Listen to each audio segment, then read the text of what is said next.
কিন্তু গতকাল সেখানে একজন প্রার্থী যিনি ছিলেন তিনি তার বাড়িতে এসেছিলেন।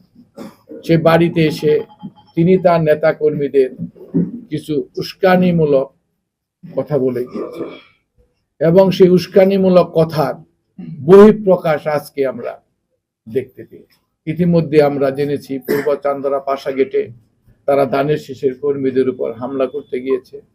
তারা পল্লী বিদ্যুতে বিএনপির নেতা কর্মীরা প্রচারণায় গেলে সেখানে হামলার চেষ্টা করা হয়েছে। আমাদের রাখালিয়া চালা 11টি মোটর সাইকেল পুড়িয়ে দেওয়া হলো 11টা বা 12টার মতো, এবং 7 জন আহত হলো, এবং মৌচাকেও তারা এই গন্ডগোল করতে গিয়েছে। এটা কি বার্তা দেয়? তারা নির্বাচন প্রক্রিয়াটাকে বানচাল করতে চাচ্ছে। দলের যদি তারা আদর্শের কর্মী হয়ে থাকে, দায়িত্বপ্রাপ্ত নেতা হয়ে থাকে, দায়িত্বশীল নেতা হয়ে থাকে, তাহলে পরে এই ধরনের আচরণ কখনোই তারা করতে পারে কিনা সেটা গাজীপুর 1 আসনের আমার জনগণের কাছে জিজ্ঞাসা থাকলো।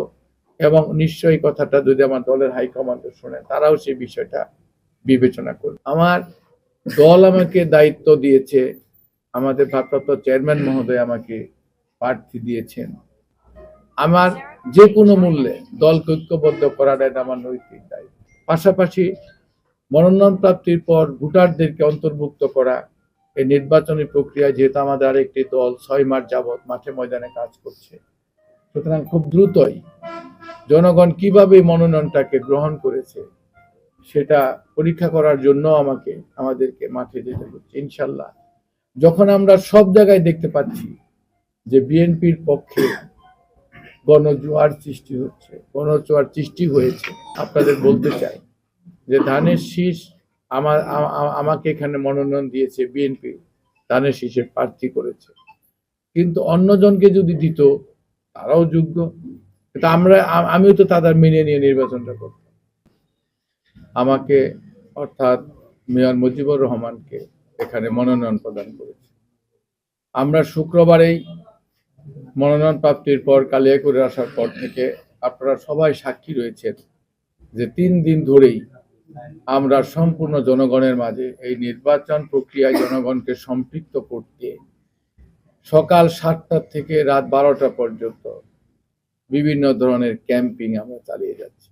এবং দলের মধ্যে আমরা যে 5 জন প্রার্থী ছিলাম, যারা মনোনয়ন পায়নি, মন খারাপ, তাদের বাড়িতে যেয়ে বা তাদের নেতাকর্মীদের সাথে আলাপ আলোচনা করে সবাইকে বিএনপির পতাকা তলে ঐক্যবদ্ধ থাকার জন্য, হওয়ার জন্য আমি প্রার্থী হিসেবে নিজে যাচ্ছি। আজকে সকালেও আমি পুনের 7টায় হিজলতলিতে খুকন এবং আরিফের বাড়িতে গিয়েছি। চেয়ারম্যান মহোদয়কে বলতে পারে, মহাসচিব সাহেবকে বলতে পারে, স্ট্যান্ডিং কমিটিকে বলতে পারে, দল যদি আমার পরিবর্তে আরেকজনকে দেয় আমরা সবাই তার নির্বাচন করব। আমি তো দল করি। আমার কাছে সবচেয়ে বড় আমাদের মায়ের সুস্থতা, তারেক রহমান সাহেবের দেশে ফেরা, এই নির্বাচনে বিজয়ী হওয়া, তারেক সাহেব যাতে দেশের প্রধানমন্ত্রী হতে পারে সেই লক্ষ্যে দলকে ঐক্যবদ্ধ রেখে কাজ করা নিজে।